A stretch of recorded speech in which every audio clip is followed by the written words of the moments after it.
Ladies and gentlemen, welcome once again to the Packernet Podcast. I am your host and resident fanalist, as always, Ryan Schlipp. Check us out online, packernet.com. Find me on Twitter, pack_data. So the main crux of today, kind of torn on it. We were going to do a mock draft. What I was going to do is a little bit of both. Kind of decided against it. Let's just stay focused here. So one thing that I started and then got away from for several reasons and haven't gotten back to is, if you missed it, I had created a list of the potential first-round picks, and we can update this as time goes on. We'll see. I'm slowly, removing people from the list, and I intend to continue to do that. But it's picks 15 through 50, and then looking at all the positions that make the most sense, which is almost all of them. There's very few that have so far been removed, like a running back, et cetera, et cetera.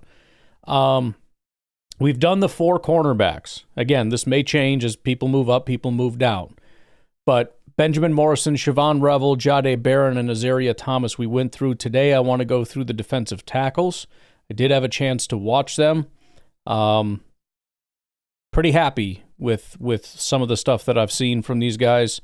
Probably more so than corner, where it was really just the one, although I never did watch Azaria Thomas, so I still have to do that.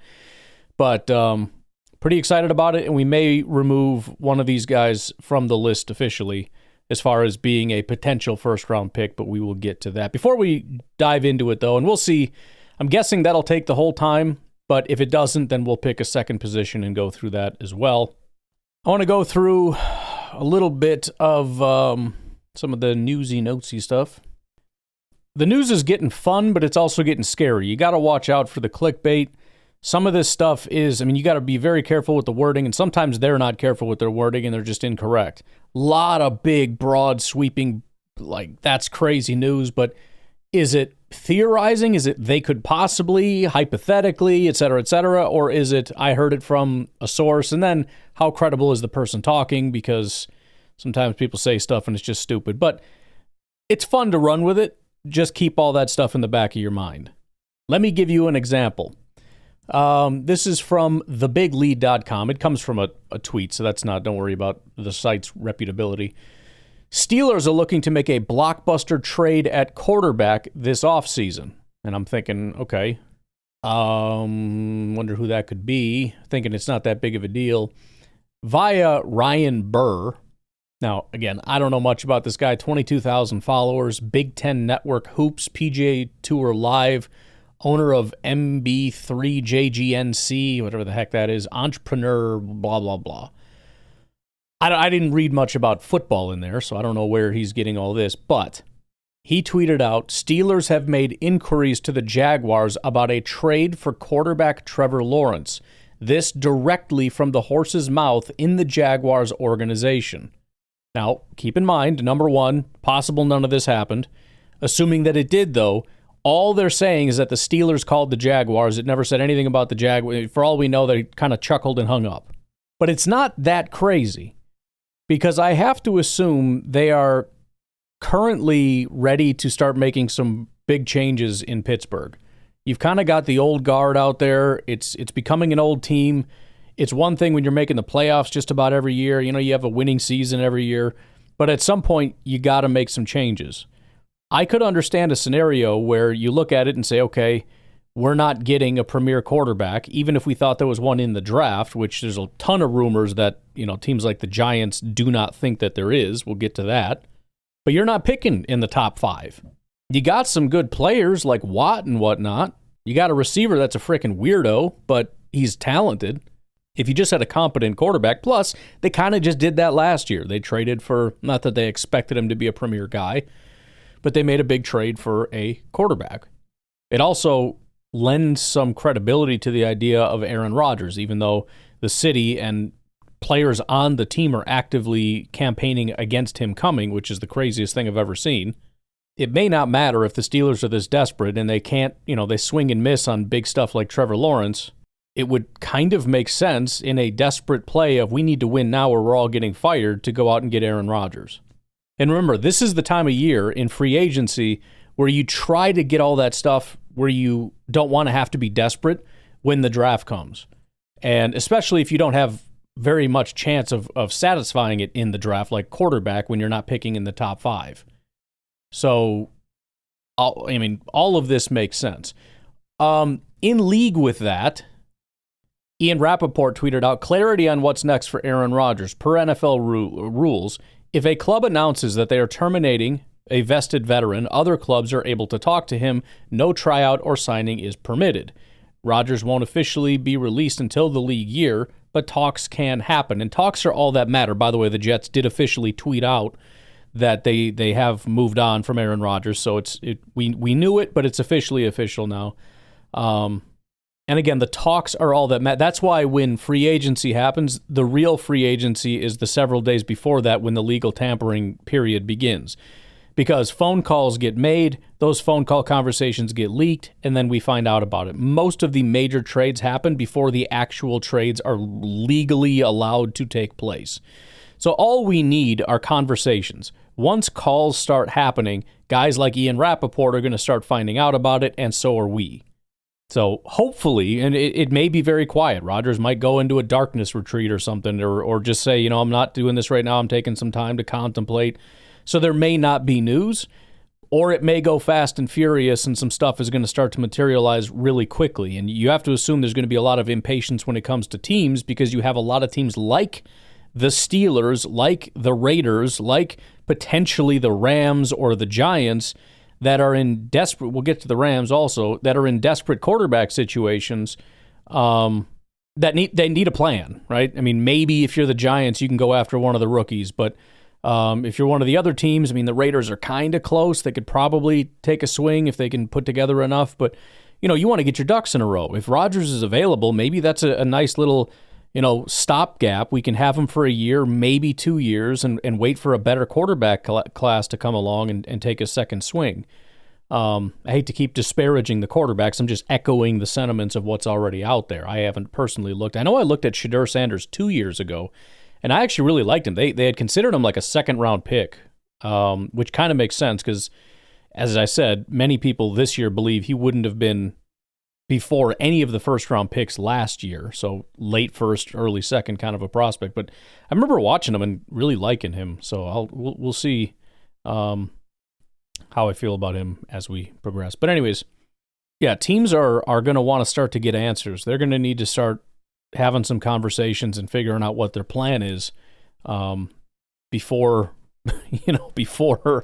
actual free agency starts, the legal tampering period, before the draft. Obviously, we need to know what the heck we're doing here. So hopefully, for the sake of drama and excitement and juicy man drama, as my wife says, we'll get some Aaron Rodgers news. For those of you psychos like me that actually care, I know a lot of you are sitting there, who cares? He's not a Packer anymore. Who cares? Well, frickin' I do, all right? It's entertaining football news. So first of all, looking at a couple different things as far as quarterback destinations and whatnot, one of them potentially is actually the New Orleans Saints. I don't know how quickly this would happen. I would guess it's not this year, but who knows? New head coach Kellen Moore was pretty non-committal on Derek Carr being his QB1. Come on. Talking about the cap situation, one of those cap hits and guys that's prevalent with that is obviously quarterback Derek Carr.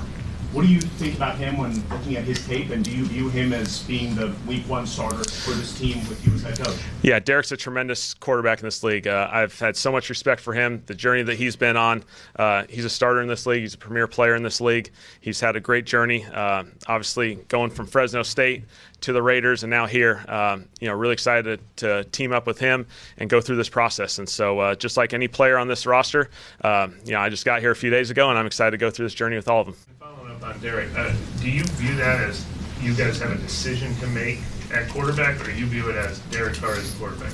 I view it as Derek Carr is a tremendous starting quarterback in this league. We're fortunate to have him, and we're excited to go through this process, as we build this roster together. Again, I'm meeting these guys for the first time the last few days. I'm really excited to meet more of them. There's that. There's also this, which is hilarious. To be clear, Kellen Moore was hired as the head coach. Here is the owner of the New Orleans Saints, That's owner and chief executive officer Gail Benson in the introductory press conference introducing new head coach Kellen Moore.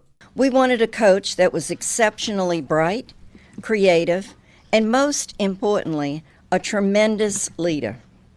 I believe that is exactly what we have in Ellen Moore. In Ellen Moore, yeah. This lady doesn't know who she hired. She misread Kellen Moore and saw Ellen Moore and said, oh, we're going to hire our first female head coach. Oh, I'm kidding, but I mean, if it came out that was the situation, would anybody be shocked? It's a picture of her standing next to him holding the helmet together with him, and she just looks pissed. It's like, you're not Ellen. Are you the husband? Looks like I stupidly closed the tab, but as I was alluding to, the Giants trading for Matthew Stafford is becoming a very real thing. You know, it's funny when you go through this process, you hear things and everything is just kind of like a bunch of nonsense. Everything's, oh, yeah, that'd be crazy. And then you keep hearing it and you're like, yeah, no, I know, I heard that already, and I heard that already. And it just starts to stick around and get louder and get more pronounced. And that's kind of where we are with the Matthew Stafford to the Giants thing. Apparently, and I don't know where the Rams are on this process, but the Giants are desperate. We knew that. They're desperate for a quarterback. However, in this report, it was, let me try one more time to find it. I know who said it. What the heck is the guy's name? Anyways, it doesn't matter. Colin Cowherd. Colin Cowherd said he heard firsthand from the horse's mouth, whatever that means, I don't know. The Giants are desperate for a quarterback. They do not like the quarterback class and are, I don't know if this was just deduction or if this is part of the what I heard firsthand thing, absolutely going to be or likely to be pursuing Matthew Stafford. Now, to be clear, sticking with the Aaron Rodgers thing for a minute, if they're willing to move on from Matthew Stafford, I don't necessarily know the benefit of going and getting Aaron Rodgers. If it's sort of a, we want to get younger or whatever, we want to offload this guy, I don't know why they would do it, to be honest. Well, actually, I do know why. Colin Cowherd went on to say that the Rams want the number 3 pick for him. So obviously they would say, you move on, we're going to get ourselves a new young stud. I mean, if the Rams like the quarterbacks and the Giants don't, I mean, it makes sense for the Rams to look to the future and say, look, we can't just hang on to this guy. It's a ticking time bomb. It's freaking like playing hot potato, and the Giants are like, well, we'll take the friggin' time bomb. Okay, here you go, genius. Okay, have a good one. What are the Giants going to do with Matthew Stafford anyway? I don't think anything. I don't know. Maybe. Who knows? I think it's going to be a fun offseason, man. I think some crazy stuff's about to happen. Funny enough, I'm not, and I don't know what the consensus is. I don't know that Vikings fans are all that excited about Rodgers. There's an article here. This is from SportsIllustrated.com. Will Raggets. It says, "Ugh, Adam Schefter has started the Aaron Rodgers to Vikings speculation." This is on the Vikings page of Sports Illustrated. That doesn't sound very enthusiastic. I don't think I've ever seen an article start with "Ugh," UGH. Maybe the biggest news of the day, and I'm sorry to have to bring this news to you, Red Zone Scott Hansen mulling major move amid uncertain future with NFL Network. Apparently, they are working on a contract extension, and those talks have stalled. I guess at the moment he is in talks with NBC for possibly joining them for the 2026 Winter Olympics in Milan and possibly the 2028 Summer Games in Los Angeles. He could join NBC in a larger role, including NFL hosting duties. So I would assume he has to come back. I mean, he is the face of Red Zone. There is no way they can let him go. If you're going to cheap out on anything, why in the world would you cheap out on this guy? I don't see it. If they let him go, they're idiots. That's all there is to it. All right, let's take a break. We'll come back and start looking at these here prospects. We'll take a break. We'll be right back. All right, so let's get started with this here. The guys that we're looking at again, and this is in order from the last time we did this. Number 1 is actually Kenneth Grant of Michigan. Number 2 is Walter Nolan of Ole Miss or Mississippi. Number 3 is Derek Harmon of Oregon. Number 4, Tyleik Williams of Ohio State. Now, I did double check to make sure they're still in that 15 to 50 range, which they are, but slight adjustments have certainly happened. What I want to do is, first of all, read you the scouting report that was generated very generously by the AI with my guidance. I like to have these put together in the fashion that I like, especially I want to make sure there's details as far as injuries and whatever else. But let's start with Mr. Kenneth Grant. I was very surprised by Walter Nolan and Kenneth Grant when I actually sat down and watched them. Starting with Kenneth Grant, though, let me start with both of them just real quick. I watched Walter Nolan first out of Mississippi. Walter Nolan is a smaller guy. Not small, but smaller. 310 pounds, something to that effect. Kenneth Grant is in the 330 range, like 335, I believe. I'm going off let's see. I have Grant down at, 339. Nolan at 305, so even a little bit smaller. I would swear you would need to switch these guys' bodies for it to make sense. That's all I'm going to say for now. Kenneth Grant, being the bigger guy, shocked me with how fast and elusive and quick he is. Walter Nolan, as a smaller guy, the only real disappointment is that he seems a little lumbery, maybe a little bit slow, but his power and disruption are shocking. It makes no sense if you would just give me the descriptions that the big guy is the quick guy and the smaller guy is the power-packed little piece of dynamite. But all right, here's Kenneth Grant. The quote at the top says, "A rare blend of mammoth size, explosive power, and untapped potential." 6'3", 339. He's played between 339 and 360. So he is on the lower end of that. My personal opinion, he needs to get even smaller. Get him down to 315. He's already a pretty quick guy. If you're going to be sort of a quick this, that, or the other, let's get it down a little bit more. He is somewhat of an athletic freak. He's expected to be under 5 seconds in the 40-yard dash. We'll see how that goes. He's 21.3 years old, so he's very young, which is going to be very appealing. Because, again, there's some rawness to him. It's funny because you watch him and he seems more like a pure pass rusher than Nolan in that he just wants to get to the quarterback desperately. And some of that can be a little bit sloppy where, his whole thing is I'm just going to push past you. He's not even really using his hands anymore. He's just going to try to get next to you and then just use his body to push through your arms. Not always. I'm just saying. He just has that I'm going to go kill the quarterback real quick attitude. 2024 third-team All-American, 2023 and 24 national champion, 2-time second-team All-Big Ten. Kenneth Grant is a generational physical specimen with a rare combination of size, strength, and athleticism. A former 3-star recruit turned Michigan standout, Grant has evolved into a dominant interior force capable of resetting the line of scrimmage and collapsing pockets. While his teammates, Mason Graham, receives more attention, Grant's freakish traits and growth trajectory have solidified him as a potential top 15 pick. Obviously, he could go significantly higher. Well, it'll be interesting because you watch Kenneth Grant, and the whole thing with Kenneth Grant to me is he what he appears to be? Because when I looked at it, you look at the top 10 pass rushers on the interior, they're not this big. Ed Oliver is 287 pounds. Tyre Tart, who surprisingly was in that list, 304 pounds. Jeffrey Simmons, 305. Moro Ojomo, 292. John Franklin Myers, 288. Jalen Carter is 314. Cam Hayward is 295. Chris Jones is 310. Milton Williams is 290. However, there is Dexter Lawrence at 342 pounds. The question is this guy Dexter Lawrence? Is he that freak, like a Vita Vea type, that yes, he's big, but believe me, the athleticism is there. He can carry that weight enough to actually be disruptive, because if he can be that guy, he's going to go real early. And Dexter Lawrence went at 17. They're saying potential top 15. It's and Vita Vea, I think, was like 12. If teams think he's that dude, he'll go that early.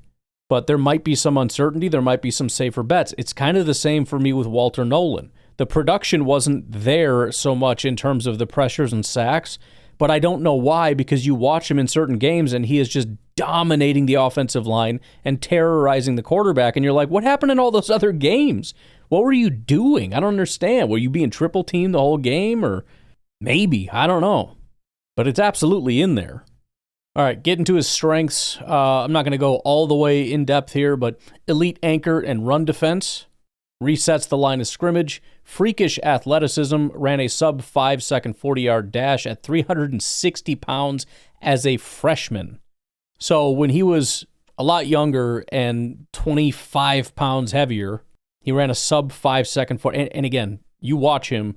I would encourage you, go watch Walter Nolan. Go watch a game or two of Walter Nolan and then turn on Kenneth Grant. The movement speed is night and day.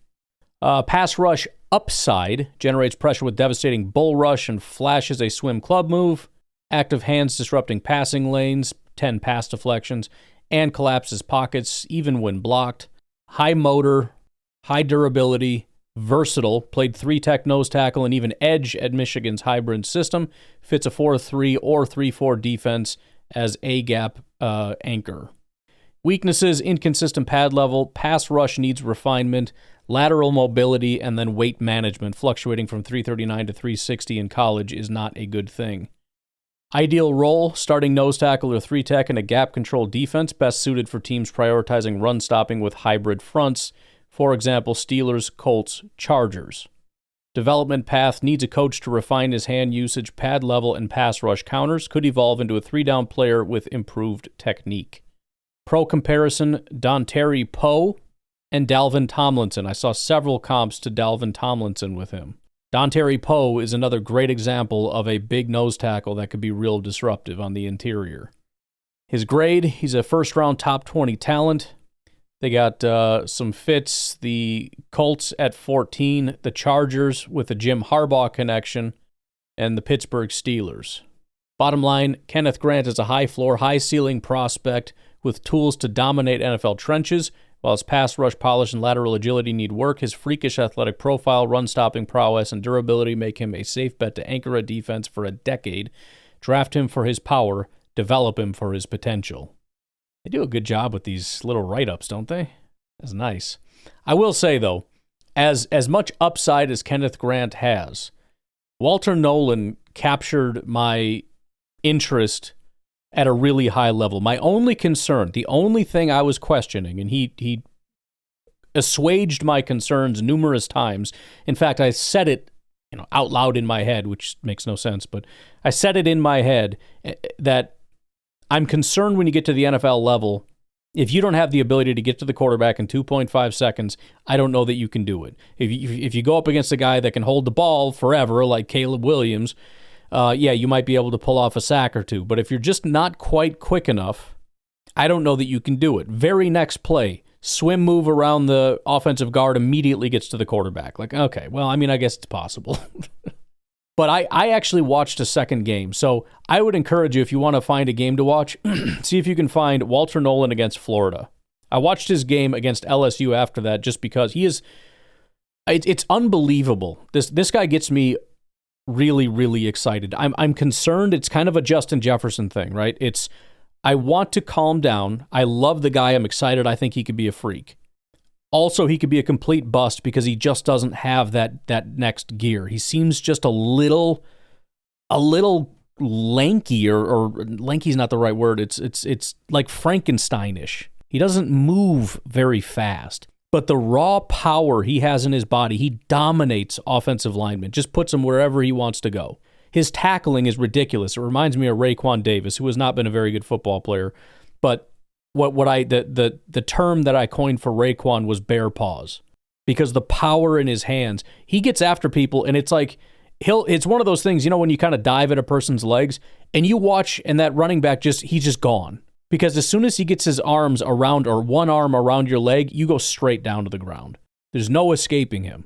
There was another play where he inexplicably, I don't know if he's the luckiest guy in the world or has a shockingly high IQ, he just runs straight across the field.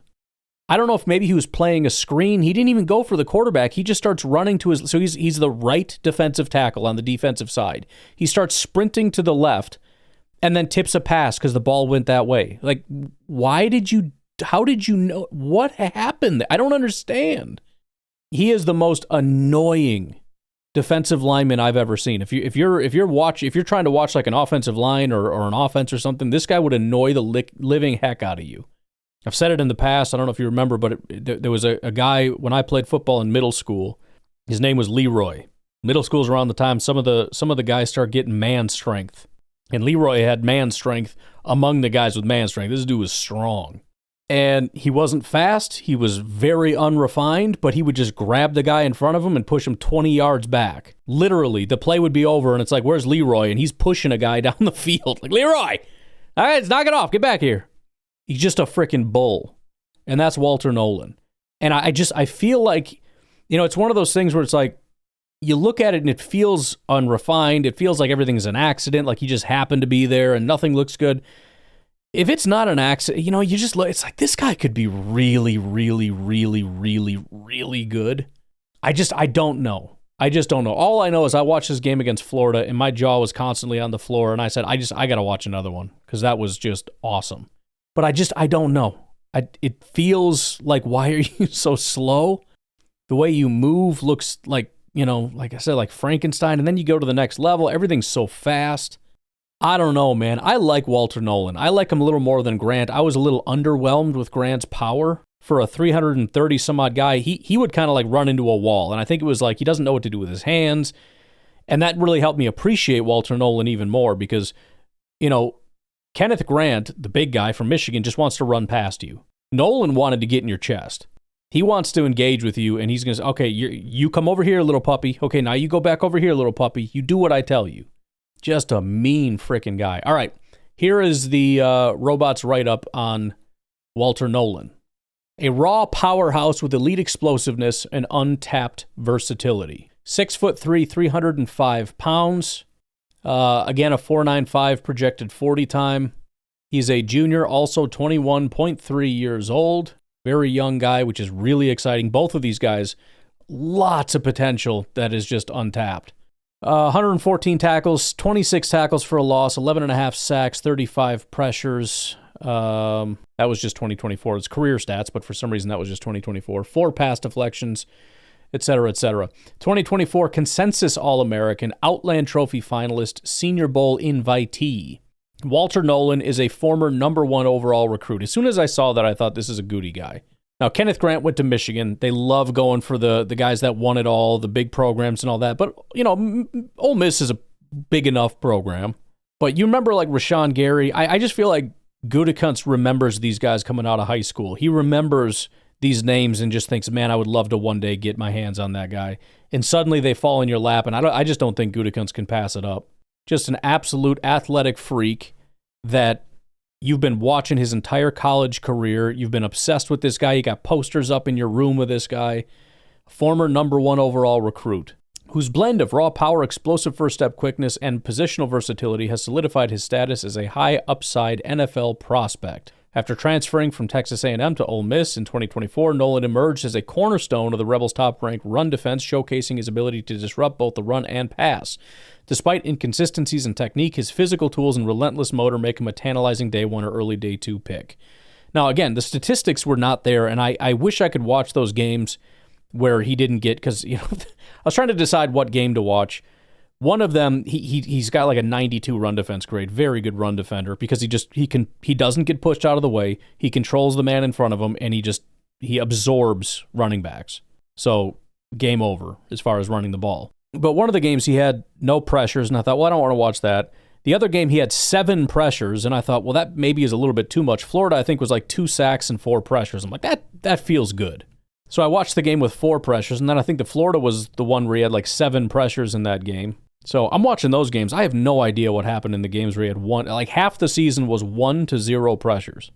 But again, the potential is absolutely there. And also, the other issue in college, when you get to the pros, you're no longer the big dog, which means you're probably not drawing as many double teams anymore. If we go out and get, let's just say, Max Crosby, and we have Rashawn Gary, and we still have Kenny, which I know we don't care for Kenny, but Kenny's still going to be drawing some double teams. Nolan, unless and until this guy establishes himself as some kind of a monster, he's not getting any double teams ever. Max Crosby would be the guy, or Myles Garrett would be the guy getting the doubles and the chips and everything else 24/7. Rashawn and Nolan and Kenny and Wyatt, those guys are running free all day long. Strengths, elite explosiveness. This I don't know if I super agree with. It depends what you mean by explosiveness, but it says rare first step burst. I would say Kenneth Grant has that. Walter Nolan, I don't know. That's again, when it comes to the slowness, one of the things I've noticed with him, and this is probably coachable. I know I've seen them practice this in practice all the time, where they say hike or they snap the ball on a stick or whatever to get you to react fast enough. But I've seen him a couple times where the ball gets snapped and he is the last one up, and I don't like that. Fortunately for him, he's so powerful it doesn't matter. Plus, it just means the offensive lineman stands up. He comes up a half a second later underneath that person and dominates him. But still, I don't like that. Generates immediate push with a devastating bull rush, collapsing pockets. That's absolutely true. Moves fluidly across gaps. He is surprised. So his lateral, like his quickness, his fastness, how quick he runs in a straight line, how quickly he gets out of his stance is not super fast. But shockingly, he does have some good agility. It seems like a thing that shouldn't really happen. Like if you're just stiff, you're stiff. But it's not. He doesn't seem to have that like really quick gear, but like if he has to jump from where he's at, and that's where he gets a lot of his pressures, 1 minute he's here, the next minute, boom, he's on the other side running that stunt, that twist, and he's very good at it. And he'll get inside, get up, and get after the quarterback. So the agility was there, which is another big bonus for him because that's a big part of what he's going to need to be able to do. If he couldn't do that either, that's scary. Powerful hands and anchor, relentless motor, run defense impact, says diagnoses zone schemes quickly, which is another thing. Again, I think his IQ is through the roof. That or he's just the luckiest guy in the world. I don't know. Or they oversimplify it for him in college where he doesn't have to think. I'm not sure, but he always was going the right way. And I didn't see that with Kenneth Grant. Sometimes that guy's getting lost. Walter Nolan just always ended up, sometimes you just get lost watching the play. I'm supposed to be watching Nolan. And I see Nolan on that side, and then I kind of disregard Nolan because I'm like, he's away from the play. And then you watch his guys get off the pile, and there's number 2 coming out of the pile. Like, how did you get over there? I don't know. So then you watch it from the other angle, and he just immediately shot out of a gun, goes from the left side all the way to the right side, just starts pushing that direction and gets to the guy. Like, it's no hesitation. He knows exactly where to go. He was really impressive to me. Weaknesses: inconsistent pad level, underdeveloped pass rush arsenal, balance and hand timing, length limitations. He has shorter arms and instinctual gaps. Occasionally misreads in power run schemes, leading to over-penetration and lost gap intent. That's kind of the opposite of what I said, and I didn't really notice that much. You know who he kind of reminds me of? Like a little bigger Mike Daniels. I saw him one-arm throw an offensive lineman. Kind of like Rasheed Walker, but that was a little bit of a jiu-jitsu thing or a Aikido thing. He got the guy's momentum and kind of flipped him. This was just from a dead, like that guy's just there in his way and he just got pissed. And he's like, get out of my freaking way, and takes this 310-pound offensive guard and just launched him out of the way. There was another play where he gets up and he wasn't 100, he was kind of one of those things where you cross. Instead of going after the guard, you kind of attack the tackle who's not really super paying attention. But he hit that guy so hard, both his feet went off the ground, and he kind of had to totally reset. So, yeah, I just... Again, there is one giant question. Can he do this in the pros? Outside of that question, I just really like Walter Nolan. I just do. All right, let's take a break. We'll come back, and we've got probably the most popular of the group, Derek Harmon. He is the pass rusher. From the standpoint of if you just look at the statistics at PFF or whatever, he's the guy that absolutely gets it done. And we can go over the PFF statistics a little bit too, because I did want to get in there and I did want to look at these guys, especially with true pass sets. And generally, Harmon is going to be your dude. Tyleik Williams is the complete opposite of all these guys. But we'll get to that in a minute. We'll take a break. We'll be right back. All right, let's do Tyleik Williams next. It's not in order, but I want to save Harmon for last. 2025 NFL Draft Scouting Report for Tyleik Williams, defensive tackle out of Ohio State. A versatile high-motor anchor with raw power to redefine interior trenches. He is 6'3", 327 pounds, says he played between 290 and 360.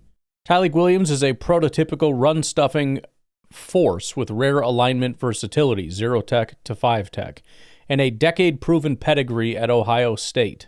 Not sure what that sentence means. Former 4-star recruit who trimmed down from 360 to refine his explosiveness, Williams combines a dense frame, active hands, and a relentless motor to dominate gaps. While not a polished pass rusher, his ability to reset the line of scrimmage and eat double teams has solidified his status as a day 1 to 2 prospect with starter upside. Strengths: elite run defense, anchors against double teams with low center of gravity, suffocating leg drive. Diagnoses blocking schemes quickly, stuns blockers with violent first step. Versatility and football IQ, played 212 snaps at right defensive tackle, 191 at left defensive tackle, 102 at left defensive end in 2024, showcasing alignment flexibility. Excels in stunts, twists, and zone drops, leveraging lateral agility. Power and leverage, generates eye-popping torque and strength. High motor and durability, relentless pursuit through second effort attempts, logging 1,540 career snaps without major injuries. Weaknesses: pass rush limitations, relies heavily on bull rushes and underdeveloped counters. Sack production declined as he added bulk. Pad level and balance issues, length and technical refinement, weight management, history issues. So we've heard that now with 2 different guys. It sounds a little bit less like weight management issues with Tyleek. It sounds more like he was 360 and then he trimmed down. I'm not positive about Grant if that was a similar situation or if it's a fluctuation thing. 2024, he did have an ankle injury. He missed 2 games but returned without lingering issues. Ideal role: 0 or 1 tech in a gap-controlled defense like Steelers, Cowboys, Cardinals. Development path: early down run specificity with rotational pass rush upside, best paired with a penetrating 3 tech to maximize his block-eating role. So the 1-2 punch would be for the Packers like Tyleek Williams and here we go. Now the brain's going. You know, my guy from Georgia, the pass rusher. Pro comp: Dalvin Tomlinson, B.J. Hill. Grade: late first, early second round. Best fits: Pittsburgh Steelers at 24, Cowboys at 47, Cardinals at 34. To be clear, that might not be the actual order.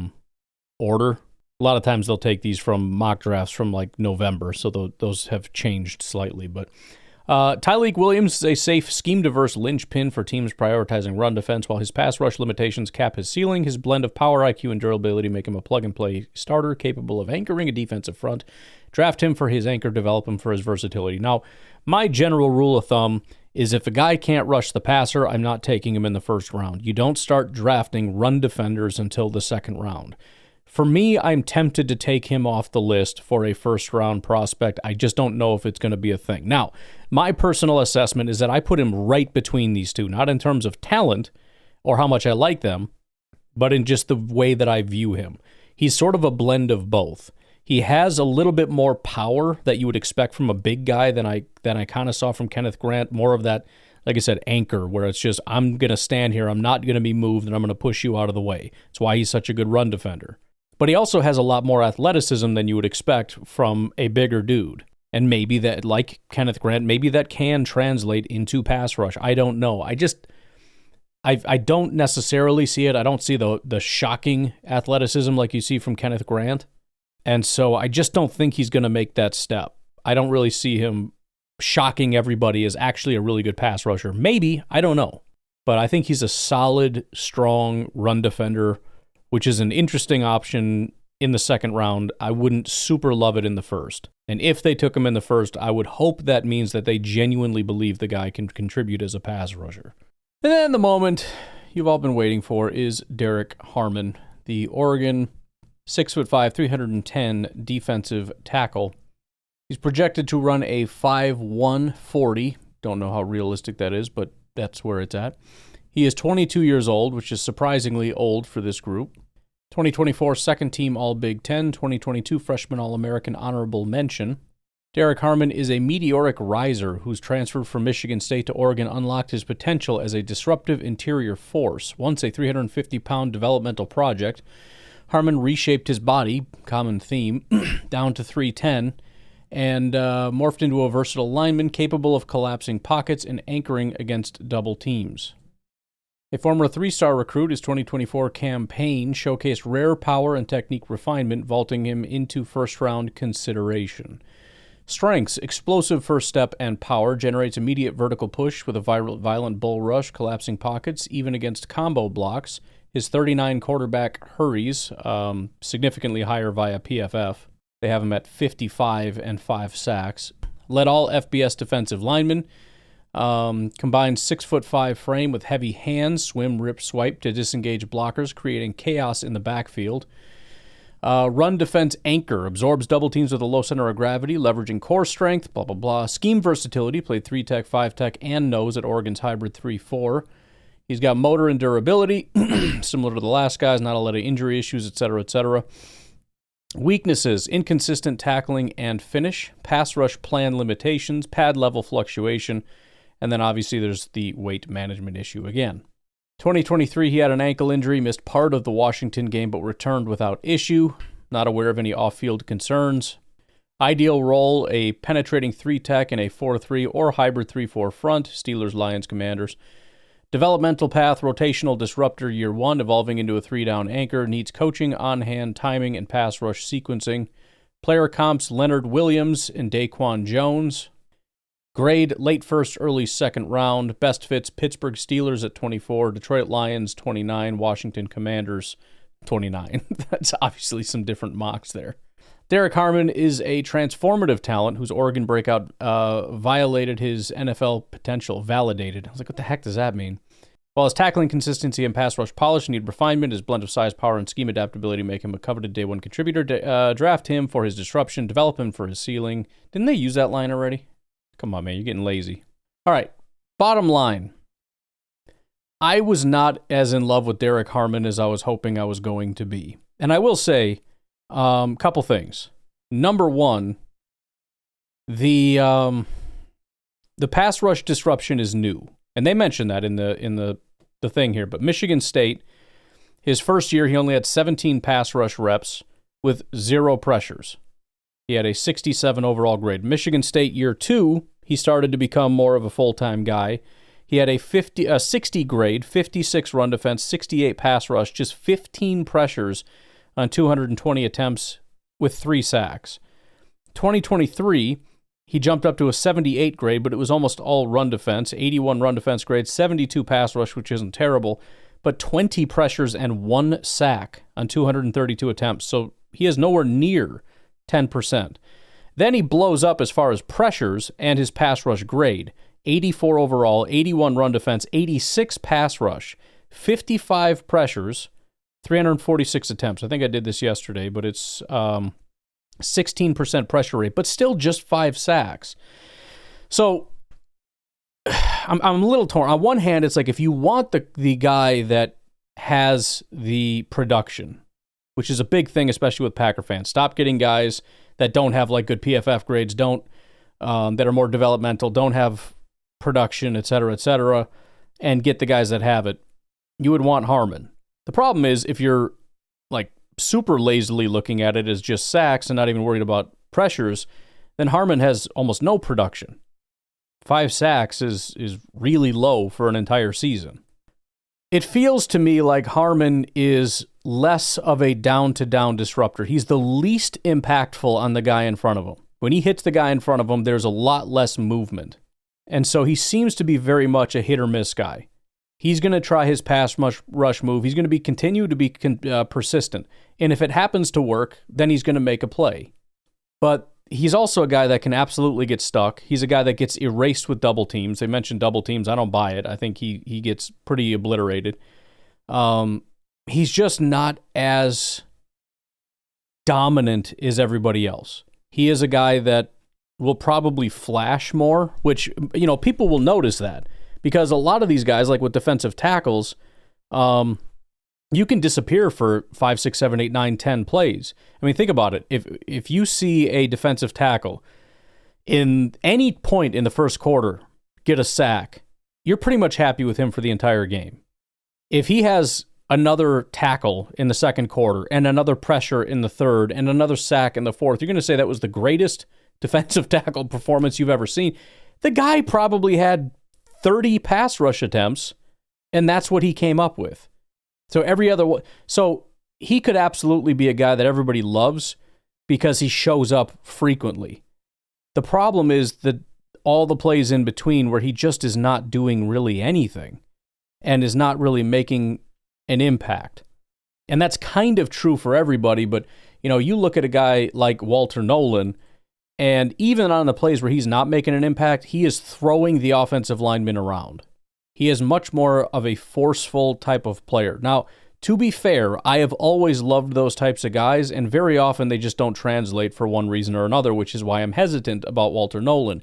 And it's why Derek Harmon might end up being the best option, because he just finds a way. Maybe it's the pass rush moves and arsenal that he has that he's just going to end up finding a way more often than other guys.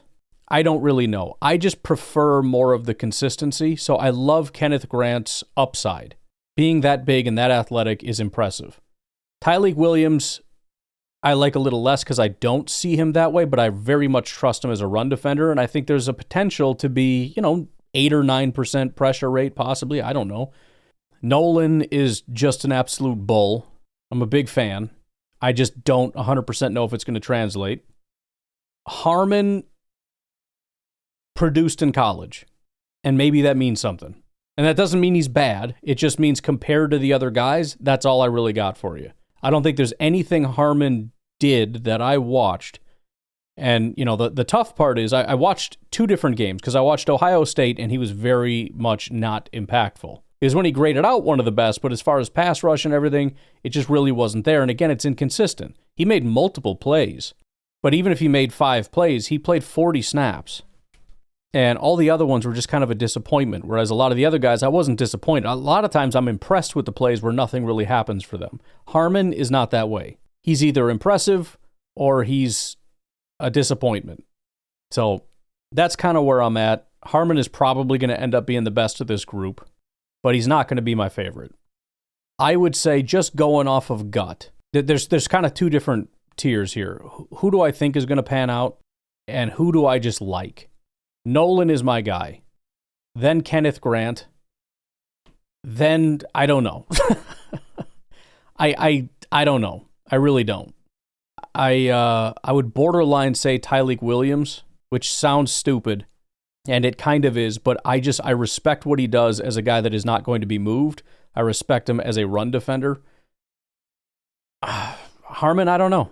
I'm not feeling it. But, we'll do a second pass through and we'll see how that goes. That's just kind of where I'm at right now. But all right, we're going to leave it at that. You guys have a good rest of your day. I will talk to you tomorrow, tonight, whatever. Have a good one. Bye-bye.